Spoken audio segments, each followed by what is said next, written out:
Hello, my name is David Yo, and I'm your host of Injustice. Today, I'll be discussing education inequality here in Korea with my friend Anders Christensen. Anders, could you please give us a short introduction about yourself? Yeah, thanks for having me on, David. So, my name is Anders Christensen. I'm 17 years old. I've lived in Korea my whole life, but I also hold American citizenship.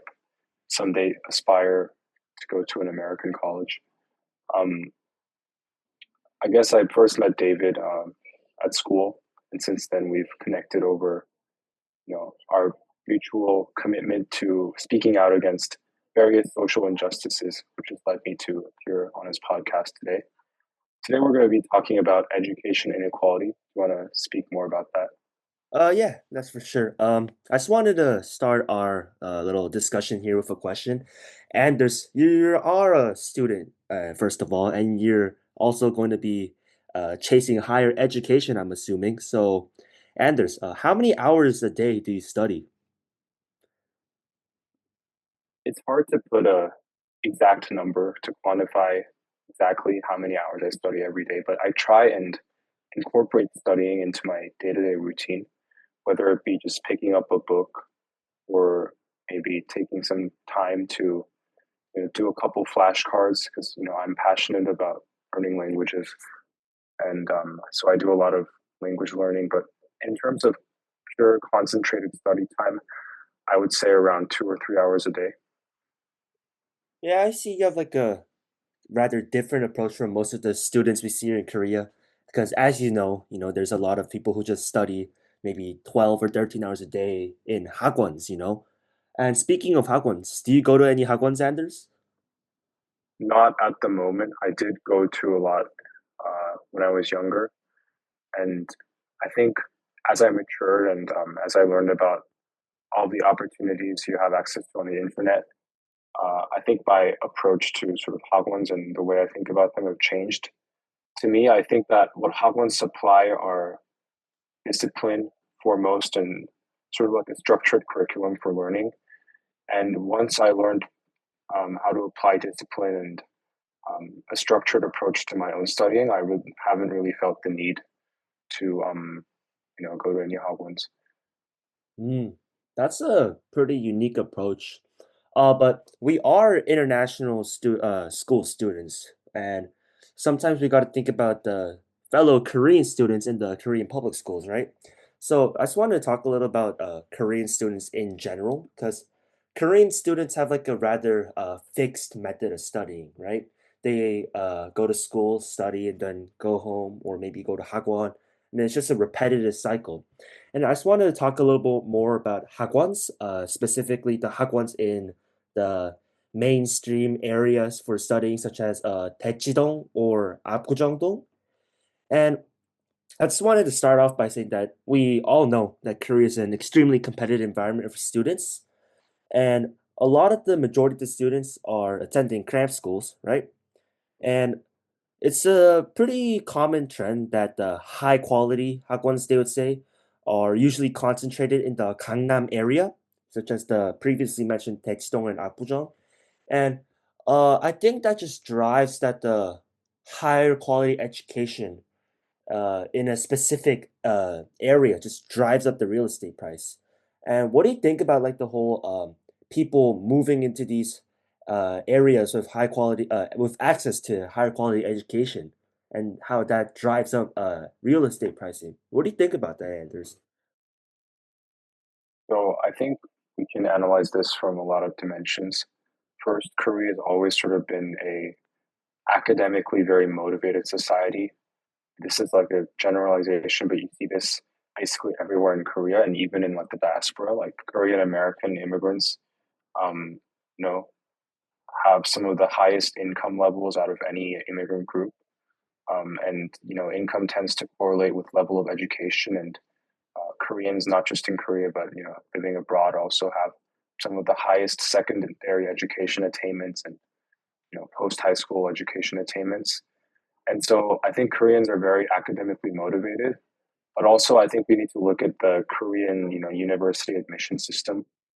Unlike American holistic admissions, where applicants aren't just graded on the basis of a single metric, like the score you get on a in your SATs or whatever, but instead they're sort of judged based on their context and also a lot of other factors such as their essays or their extracurricular activities. Korean university admissions are basically solely determined by your result on the Sunung or the KSAT. Um, and I think this it's like a single path to a good university. And also the Korean people's emphasis on going to a good university. Like in America, a lot of jobs don't discriminate based on what universities you went to. Obviously, some professions, like if you want to become a banker, like a big bank, they might have quote unquote target schools, but discrimination based on your schooling is not nearly as prevalent as in Korea, where going to a tier one university is basically a near guarantee of having a stable career. And so having this one exam determine basically your career, your livelihood, your family, it's an incredibly stressful reality to have to grapple with at such a young and impressionable age. And so, it's very easy for people to capitalize on that fear and anxiety. And it's easy to get people to invest a lot of money when you sell them a solution to all of their problems. And I'm not trying to say that all of these, cram schools aren't legitimate in what they do and I'm not saying that they don't deliver real results, but I'm saying that, it's a very stressful environment and naturally there are going to be bad actors who try and capitalize on that. And so I think that's part of the reason why people are so obsessed with going to these cram schools. But I would also like to touch on the point that it's often also peer driven, like kids, because so much of their time and effort are being invested into this one exam. Obviously, they'll talk about it amongst themselves and they'll start asking each other, what ones are you going to? Or even worse, hiding that information from each other, trying to like get ahead in terms of their peers. Because, like, our school, we don't have, obviously, we care a lot about our GPA and our grades, but it's not like in Korean schools where in your report card, you know, we have our rankings in the class, but in Korean schools, they do. So after each semester or something, you'll be shown your rank in the class, and that can be a source of anxiety and also motivation for students to always constantly compete with each other. And so a lot of that anxiety and the lack of information behind what kind of Howlands and academies they should be going to, I think also contributes to people's obsession with them. Do you want to add on that, David? Yeah, I think you made a lot of valid points about the whole Korean education system causing the whole fixation on getting higher quality education and uh, just beating your competition out, guess. And I would say sorry about that. And I just want to bring it back to the whole situation about prices, right? So a lot of the hagwons that supposedly offer a higher quality education are like expensive. Some of them cost thousands of dollars a month, or maybe even tens of thousands, depending on the hagwon. But these like high prices, I think they kind of don't provide the same equal opportunity for higher education for the students who are of the lower financial class. I mean, there's also the availability of a lot of online sources that you said in the beginning that are accessible pretty easily. But I think based on my personal experience, there's a limit to how much you can learn by yourself. There's gonna be parts where you're gonna have to talk to someone who knows more about the topic and just get their ideas and see. And I think that just helps you learn more. And that's why I think a lot of people go to hagwons since you can have like a more face-to-face experience with learning. And I just wanted to talk about how people who usually live in the Gangnam area, it's easier for them to get the higher education in terms of quality because in Gangnam, the real estate prices are really high, which sometimes leads to a lot of the only the wealthy being able to access the higher quality education, and the people who live in the countryside, for example, they would only have to resort to online resources or maybe their local hagwons that don't offer as high as of a quality of information and education that the Gangnam-gu hagwons would. And so I just wanted to bring it back to the whole possibly inequality that the Korean students face that just mainly caused by the wealth disparity, I'd say. And it's just that I believe that the extremely wealthy have a better shot at getting into these higher quality or like better ranking universities since they have more financial resources to be able to receive higher quality education. Because the teachers who are actually good at their jobs and uh, show results of their students having high test results are going to drive up their prices because we live in a capitalistic society. So I just want to talk about that. And Anders, what's your thoughts on the whole, how should I say, inequality in education based on your economic class? What are your thoughts on that? So, this isn't just a problem in Korea, but it's anywhere you see, there's obviously going to be disparities between wealth and education. But within the specific context of Korea, I think that sort of you see these disparities manifest the most with the not just the quality of the hagwons, but also the logistics of getting to and from hagwon. Obviously, the best quality hagwons are more expensive because they have because there's demand, because they have the best, people will pay a higher amount for them. But also to attract this wealthy clientele, a lot of the best hagwons will and open locations in wealthy districts like Gangnam and Daejeon, as you mentioned. And so for someone living outside of those areas, then it's not really a reality for them to attend these academies. And even if someone who lived outside of Gangnam, like me, wanted to attend to those hagwons, and like our family can afford to send me to those hagwons, but still, another factor is the time commitment, because living close to these hagwons makes it really easy for them to just attend them. But like for example, I have to drive 30 minutes into Gangnam to go to these hagwons. That's an hour round trip, and that time could be better leveraged studying more, and over time that's going to add up. And also, not just like hagwons, but also schools play a big role as well. Um, Depending on the school district it's in, and in wealthier school districts like those in Gangnam or Daejeon, can have more resources at their disposal, and they usually are funded better, and they have higher quality education. And also, you know, um, private schools outside of the whole international school system is still a thing. There are specialized academies for um, different subjects like science or art, stuff like that. Like, 과학고's are famous for being sort of full of really elite kids who are really good at science. But also, there's obviously cost associated with attending those elite schools um, that often aren't talked about. Do you want to add on to that? Yeah, I think that's a really good point. There's a lot of that, other than international schools, there's a lot of schools that offer specialized education. And I think the whole specialized also drives up the price, because they also need the teachers also need to be able to how should I say teach them on a higher level since these kids who go to these specialized schools are usually more talented in education than the norm, I'd say. And I say this with caution because I don't want to catch any strays, but I also want to add on that there's a lot of this demand for students to go overseas and go to higher ranking universities because there's also how much these teachers get paid.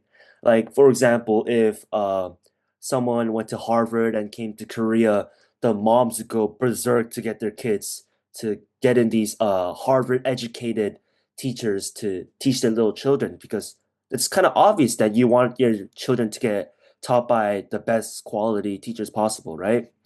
And I think that just drives the how should I say, rat race, I think. I don't think there's like a specific way to escape the Korean education system since it's so fixed, and it's just like a situation where if you can get education, you can do like you have more access to the better things in life, but if you don't have how should I say, access to the high quality education, there's no like a much of an option for here in Korea.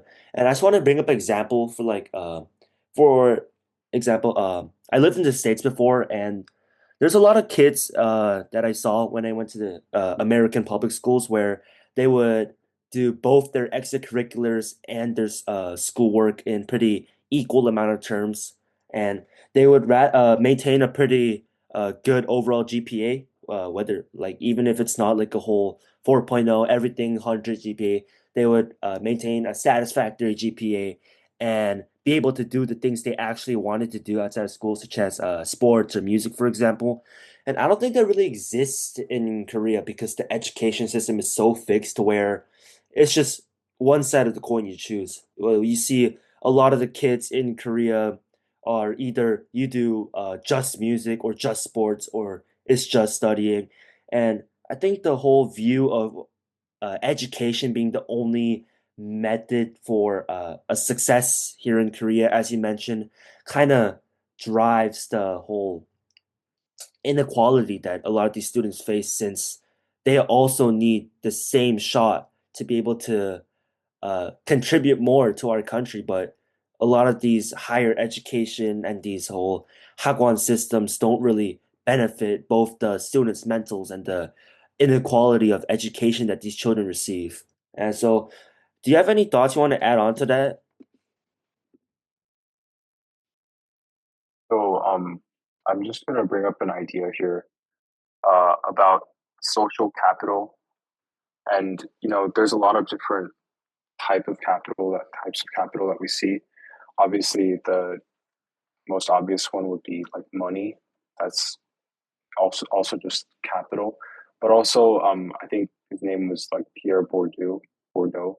He proposed that there was another capital called like social capital, and sort of education would be one facet of that, where especially in Korea, where people are judged based on their level of education, having being highly educated is um, a form of social capital where you can leverage that to get ahead of people or to be conferred like special treatment. And oftentimes, the social capital is linked with sort of economic capital because you consistently see at the highest levels, um, at the most elite institutions, not just in Korea, but around the world, that, like, for example, Yale or Harvard, despite um, they're not corrupt, right? You can't just pay money to get in.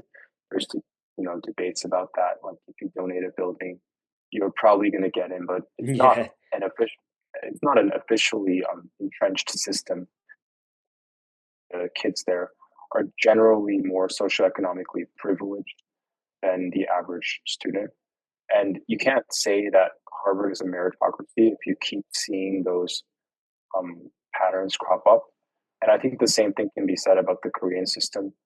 Um, these Hagwons in Gangnam probably tout themselves as teaching the best of the best, but when a barrier to entry is like a large sum of money, then it's not really the best of the best. But one counter argument I could think of is compared to the American system, at least, I would say the Korean system is actually more egalitarian because it just depends on a single metric. And I feel like that'll actually see greater representation from like lower classes because in the American system, like there's not like a formula to get into these elite institutions. It's all basically a coin toss, and also and you know that creates a lot of information disparity as well, where people with money can get access to very expensive like college counseling services that some people just can't afford, and also the US institutions tend to cost a lot of money. Like, at the most elite colleges are like 40K a year or something.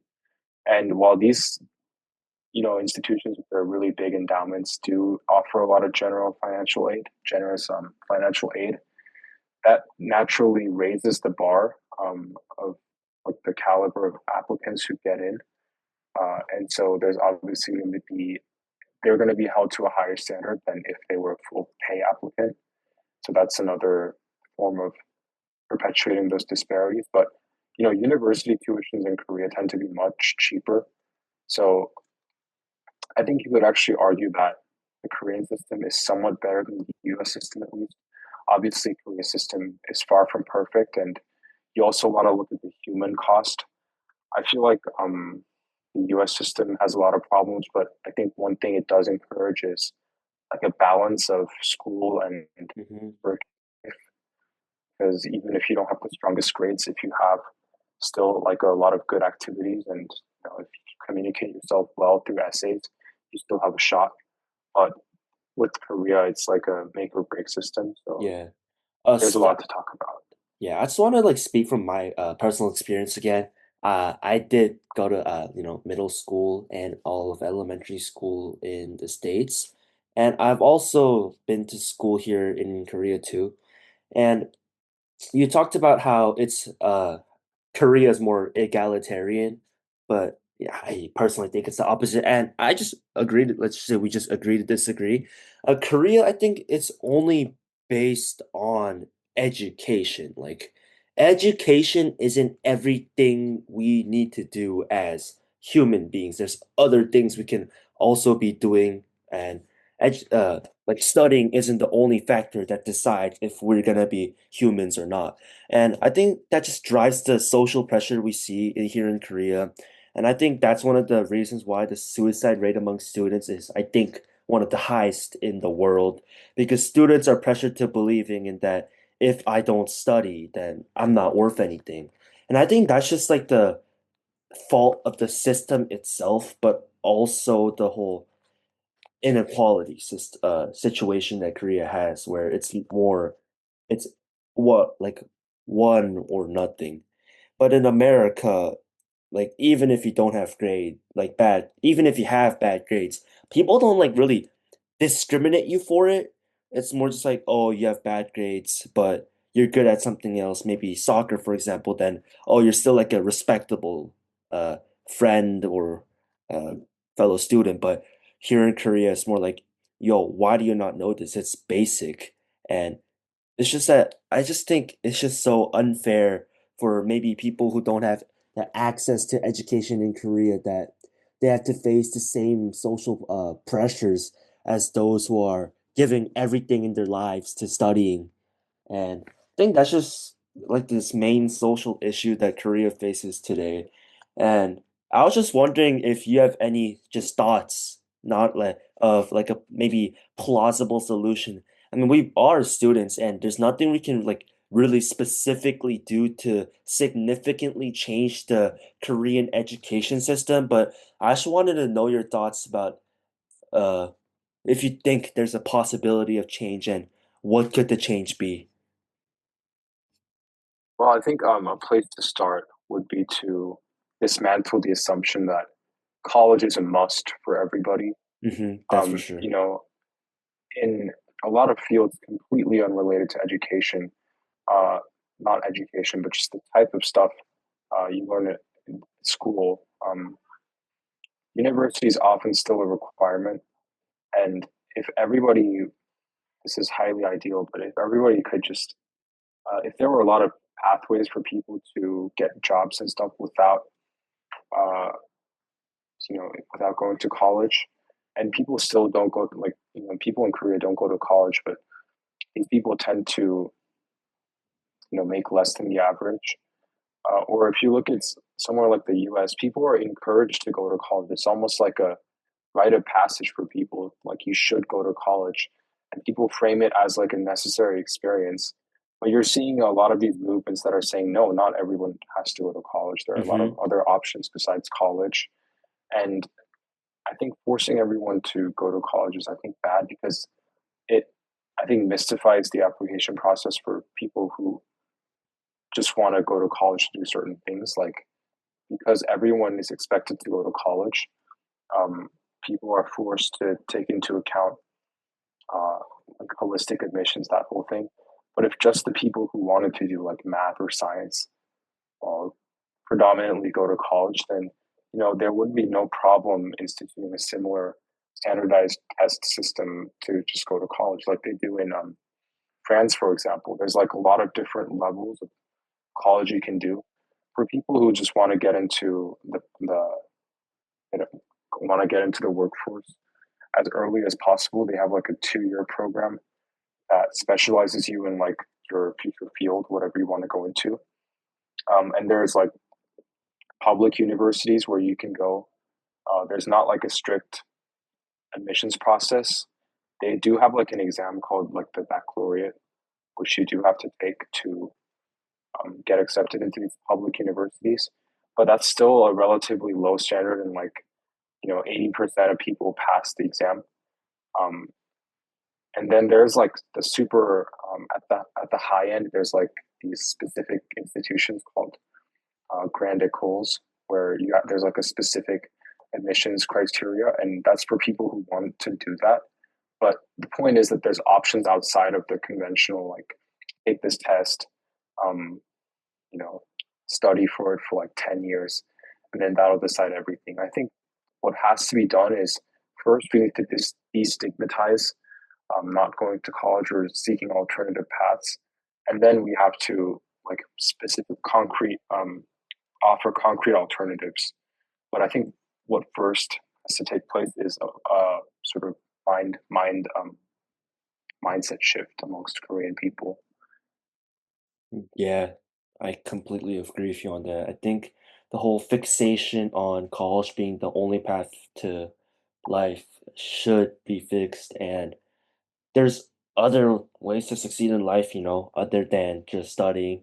Whether you go on to play on sports or perform, or I think Korea should just, not just Korea, just all countries in general should look at their students and say, hey, you should be able to do what you want to do, uh, education wise. I've been to Austria before, and their education system is where you kind of get to choose the path you want to take, similar to France.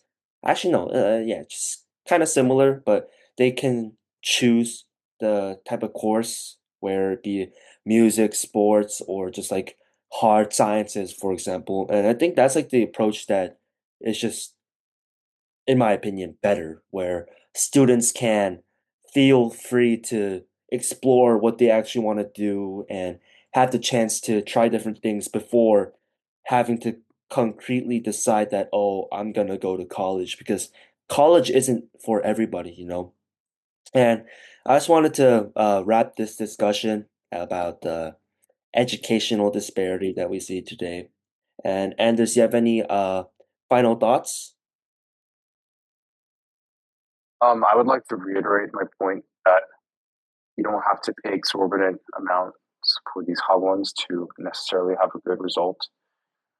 There's like so many resources available online, and I feel like the reason why people aren't motivated to and don't effectively take advantage of these online resources is because it's actually a really difficult thing to just sit there and teach yourself, because obviously Mm, you're not an expert in whatever you're studying, and oftentimes when you don't understand something or you don't completely get a concept, it can be very frustrating and it can be very hard to persevere through that period of not understanding and eventually study until you understand. And naturally, some people are going to be faster at, or more efficient at learning things than others, and for them, good for them, it's easier. But I still think that for anyone with enough patience and dedication, and also resourcefulness, you need to know where to find all these resources. But I think once you have those skills and you can push yourself and have enough discipline to, uh, you know, teach yourself these things, then I feel like the whole process becomes a lot easier. Obviously, I don't have to take the suno, but if I did, Uh, I feel like that's what I would do. But I understand that that's not possible for everyone, and some people have unstable home environments, and so that's not a conducive environment for studying. But I still think the general principle of taking advantage of everything you have, because if you're in, um, just make the best of what you have. And I feel like with that mindset, even if you don't get a great score on the suno or whatever, with that mindset, I think a lot of doors will open in life. And so I'm barely 17 and I'm giving out conde, but I think there's some truth in that. What do you think so? Do you think so, Yeah, I David? agree on that. It's just that there's a lot of approaches that students should be able to take, and we should all work towards changing the system and having an environment where students don't need to feel the stress of having to need to go to college. Thank you so much, Andres, for coming on today's episode of Injustice. And yeah, thank you so much. Yeah, you should have me on again sometime. I really enjoyed chatting with you. Yep, thanks so much.